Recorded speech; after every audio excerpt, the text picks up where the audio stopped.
All right, let's dive right into this explainer. I want you to picture a frantic hacker furiously typing away at a keyboard with matrix-style code cascading down the screen, actively stealing your digital vaults right out from under you. But here's the crazy twist. This isn't happening in real time. Actually, it's happening in slow motion, and the locks on those vaults haven't even been broken yet. Welcome to the invisible heist. Now, think about this for a second. What if your most sensitive data has already been stolen? It totally shatters the illusion of our current online security. When we see that little padlock icon in our browser, we just assume our data is permanently safe, right? But the reality is that a massive, invisible heist is taking place right now, completely out in the open on public infrastructure. And the kicker? You wouldn't even know your data is gone until years down the line. So, here's our agenda for today. 1. The invisible digital heist. 2. The 3 stages of HNDL. 3. Who and what is targeted. 4. The threat to Bitcoin. 5. Post-quantum cryptography defenses. And 6. The race against Q-Day. Let's kick things off with Section 1, the invisible digital heist. Listen, this is absolutely not just some theoretical threat for the distant future. It's called Harvest Now, Decrypt Later, or HNDL, and it's happening today. Massive amounts of encrypted data, meaning everything from personal health records to highly classified state secrets, are being hoarded by incredibly well-resourced nation-states. They're perfectly content to warehouse petabytes of totally useless scrambled data right now, literally just waiting for the day they invent a quantum drill powerful enough to break the encryption. So how are they pulling this off without setting off a single intrusion alarm? Well, attackers aren't actually breaking into your servers. They're snatching the data while it's in transit.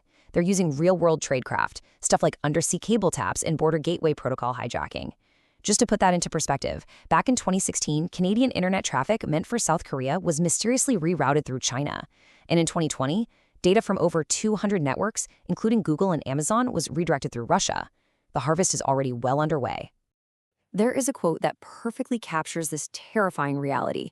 The encryption that protects data today is not permanent. It is only as durable as the computational limits of the adversary. It means your current cryptographic safeguards basically have a ticking expiration date. Asymmetry in cryptography means it's super easy to lock, but impossibly hard to unlock without the key, at least for classical computers. But quantum computers, they're going to rewrite those computational limits entirely. Which brings us to Section 2, the 3 stages of HNDL. This whole strategy is honestly a masterclass in patience. It's an exact 3-step playbook. Step 1, intercept. Imagine that attacker quietly grabbing a copy of your locked data stream as it zips across the internet. Step 2, store. Thanks to plummeting storage costs, they can warehouse all this data incredibly cheaply and indefinitely. And step 3, decrypt. They just wait for a cryptographically relevant quantum computer, or a CRQC, to come online. Once they have that machine, boom. What was once impenetrable suddenly becomes entirely readable. Moving right along to Section 3, who and what is targeted. You might be wondering why anyone would hoard this much data. Well, attackers are calculating a very specific return on investment. They're targeting data that will still be highly valuable or highly damaging a decade or 2 from now. We are talking about proprietary R&D like self-driving algorithms, multi-decade government intelligence, long-term financial M&A documentation, and even genomic information that remains sensitive for your entire life. Bottom line, if your data will still matter in 10 years, it is a massive target today. Think about the number 40 for a second. That represents the 40-year service life of aerospace airframes. If an aircraft, or say a piece of critical infrastructure like a power grid, is deployed today with vulnerable cryptography, it's going to be exposed for the vast majority of its operational life. The window to embed quantum-resistant locks is before deployment, not decades later when the hardware is already out there in the field. All right, let's jump into Section 4, the threat to Bitcoin. Okay, there is a lot of misunderstanding floating around about this one, so let's clear it up right now. A quantum computer isn't going to just magically drain every single Bitcoin wallet instantly. Why? Well, because most Bitcoin at rest is actually hidden behind a cryptographic hash. But, and this is a massive but here, anytime you go to spend your Bitcoin, your bare public key is completely exposed in the mempool while it waits for a miner to confirm the transaction. That window is roughly 10 minutes, and for a future quantum computer, 10 minutes is plenty of time to derive your private key, forge a new transaction, and steal those coins before yours even goes through. To really grasp this, we gotta look at the specific math at risk. Bitcoin mining relies on the SHA-256 hash function, which honestly only faces a minor threat from quantum computers and is mostly safe. However, the underlying ownership of your coins, which is secured by elliptic curve cryptography, specifically SEC256K1, can be completely shattered by Shor's algorithm. Shor's algorithm gives quantum computers an exponential speedup, basically turning that cryptographic one-way street into a highly vulnerable two-way street. But hey, we aren't defenseless. Let's look at Section 5, Post-Quantum Cryptography Defenses. We are literally in the middle of a massive shift away from legacy algorithms toward brand new, robust mathematical foundations. We're moving from integer factorization, which, let's face it, quantum computers eat for breakfast, to lattice-based and code-based cryptography. NIST just finalized these new standards in August 2024, stuff like ML-Chem for encryption and ML-DSA for digital signatures. These rely on super complex multidimensional grids and error-correcting codes that even the most powerful quantum machines won't be able to crack. But you can't exactly just flip a switch on global infrastructure overnight. So to manage the immense risk during this transition, institutions are utilizing what's called a hybrid architecture. Think of it like wrapping your data in a double lock. You basically combine a traditional algorithm like ECDH with a post-quantum algorithm like ML-Chem.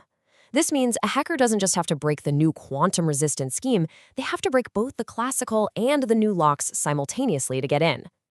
And as you'd probably expect, this threat is sparking an absolutely explosive market response. Projections show the post-quantum cryptography market jumping from $302 million in 2024 to nearly $1.9 billion by 2029.